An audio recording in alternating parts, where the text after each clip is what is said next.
17 साल अपने देश से बाहर रहने वाले तारिक रहमान की घर वापसी के साथ साथ सत्ता में भी वापसी हो चुकी है। बांग्लादेश नेशनलिस्ट पार्टी के कार्यकारी प्रमुख तारिक रहमान बांग्लादेश के अगले प्रधानमंत्री होंगे। पिछले 1.5 सालों में भारत बांग्लादेश के रिश्तों में काफी उतार चढ़ाव देखने को मिला है, लेकिन अब बीएनपी की सरकार बनने के बाद स्थिरता आने की उम्मीद जगी है। भारत ने तारिक रहमान को चुनाव में प्रचंड जीत की बधाई दी है। प्रधानमंत्री नरेंद्र मोदी ने तारिक रहमान से फोन पर बात भी की। विपक्षी दल कांग्रेस और पश्चिम बंगाल की मुख्यमंत्री ममता बनर्जी ने भी तारिक को शुभकामनाएं दी हैं। लेकिन तारिक रहमान और उनकी पार्टी का भारत को लेकर क्या रुख है?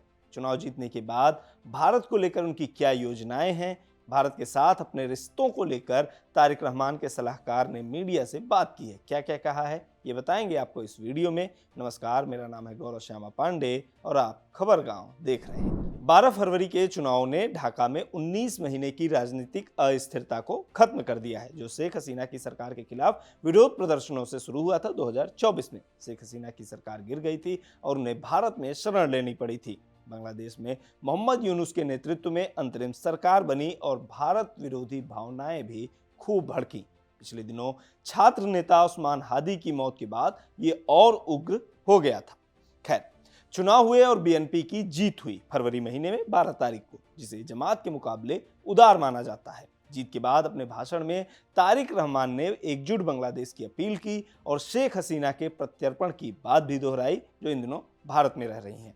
उन्होंने भारत, चीन और पाकिस्तान जैसे पड़ोसियों के साथ संतुलित रिश्ते रखने की बात की, लेकिन किसी को ज्यादा तरजीह नहीं देने पर जोर दिया। हालांकि ये अलग बात है कि उनकी पार्टी पाकिस्तान की तरफ ज्यादा झुकाव रखती है। जब उनकी मां बेगम खालिदा जिया की सरकार थी, तब उस दौरान ये साफ साफ दिखाई भी देता था। हालांकि तारिक रहमान के सलाहकार हुमायूं कबीर ने पीटीआई को दिए एक इंटरव्यू में ये कहा है कि उनकी पार्टी किसी भी एक देश को तरजीह देने की बजाय संतुलित संबंध बनाए रखने पर जोर देगी। उन्होंने कहा, हमें जनता से मजबूत जनादेश प्राप्त है और हम मजबूत स्थिति में रहकर बातचीत करेंगे। राष्ट्रीय हित और हमारे क्षेत्र का कल्याण हमारी विदेश नीति के केंद्र में रहेगा। हम संतुलित संबंध चाहते हैं। हम किसी एक देश के साथ विशेष संबंध नहीं रखेंगे और हम किसी भी समझौते के बारे में कोई खुलासा नहीं करेंगे। यानी कि बांग्लादेश अब नए सिरे से रिश्तों को शुरू करना चाहता है और उसमें भारत के साथ रिश्ते भी शामिल हैं। शेख हसीना का दौर बीत चुका है।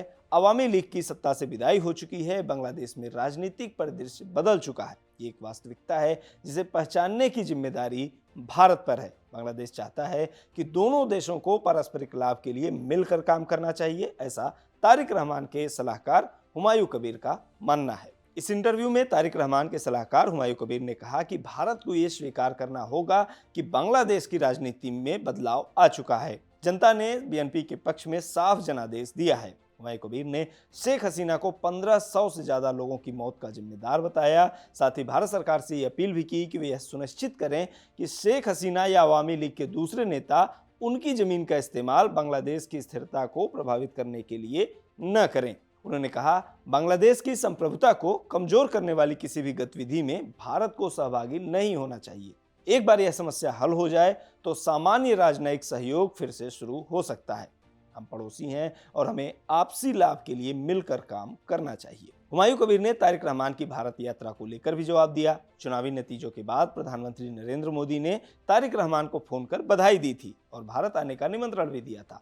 इस पर हुमायूं कबीर ने कहा कि पहली प्राथमिकता घरेलू स्थिति को सुधारना है। एक बार यहाँ स्थिरता आने के बाद वे भारत यात्रा सहित अंतर्राष्ट्रीय कार्यक्रमों में भाग लेंगे।